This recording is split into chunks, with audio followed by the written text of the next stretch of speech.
Welcome back to my channel Sunitha tips and blogs. ఈరోజు video ఏంటంటే పిల్లల లంచ్ బాక్స్ రెసిపీస్ అండి.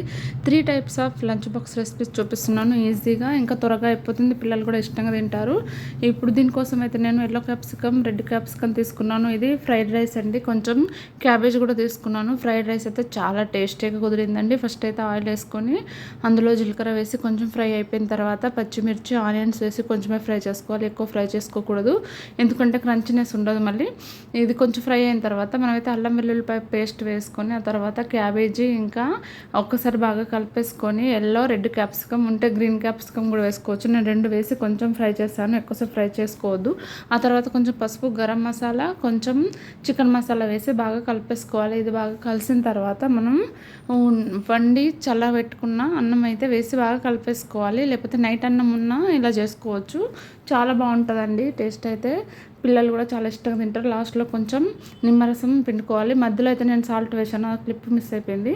ఇది బాగా కలిపేసుకుంటే రెడీ అయిపోతుంది. ఇంకోటండి, ఇక్కడైతే నేను పాస్తా చేస్తున్నాను. పాస్తా కోసం అయితే ఆయిల్ వేసుకొని వెల్లుల్లిపాయలు ఇంకా పచ్చిమిర్చి, ఆనియన్స్ వేసి బాగా ఫ్రై చేసుకోవాలి. ఇది ఫ్రై అయిన తర్వాత టమాటో అయితే వేసుకోవాలి. దీనికి సరిపడా సాల్ట్ వేసుకోవాలి.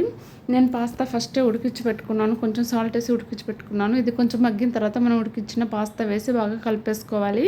ఇది చల్లగా అయినా కూడా టేస్ట్ బాగుంటుందండి. మనం పొడి పొడిగా ఉడికించుకోవాలి. ఇది ఒకసారి బాగా కలిపేసుకొని ఇందులోకి ఇంకా కొంచెం గరం మసాలా, కొంచెం చికెన్ మసాలా వేసుకొని కలిపేసుకుంటే మన పాస్తా రెడీ అయిపోతుంది. ఇక్కడ పాస్తా మసాలా ఉంటే పాస్తా మసాలా కూడా వేసుకోవచ్చు. నేనైతే చికెన్ మసాలా వేసాను.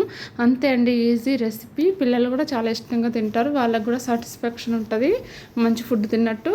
ఇంకా ఇది డైలీ కాకుండా అప్పుడప్పుడు వేస్తే ఏం కాదు. ఇంకా లంచ్ బాక్స్ అయితే పెట్టి మా పాపని అయితే పంపించేశాను.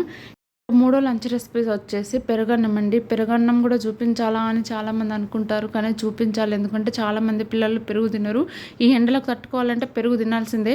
ఇంకా లంచ్ బాక్స్లో పెడితే ఇంకా ఇష్టంగా తింటారు పిల్లలు. ఆ ఎండలకు ఇంకా వాళ్ళు ఆడుకొని ఇంకా క్లాస్లో కూర్చొని ఉబ్బరంతో ఉంటారు కదా. ఆ తర్వాత మనం చల్లగా ఇలా పెరుగన్నం పెట్టేసి ఇస్తే వాళ్ళకు కూడా కడుపు నిండినట్టుగా, కడుపు చల్లగా ఉంటుంది. మీరు కూడా వీక్లీ 1 టైం అయినా పిల్లలకి పెరుగన్నం పెట్టండి లంచ్ బాక్స్లో. ముఖ్యంగా మీకు ఈ రెసిపీస్ కనుక నచ్చితే లైక్, షేర్, సబ్స్క్రైబ్ చేసుకోండి. ఇంకో వీడియోలో కలుసుకుందాం. Bye bye.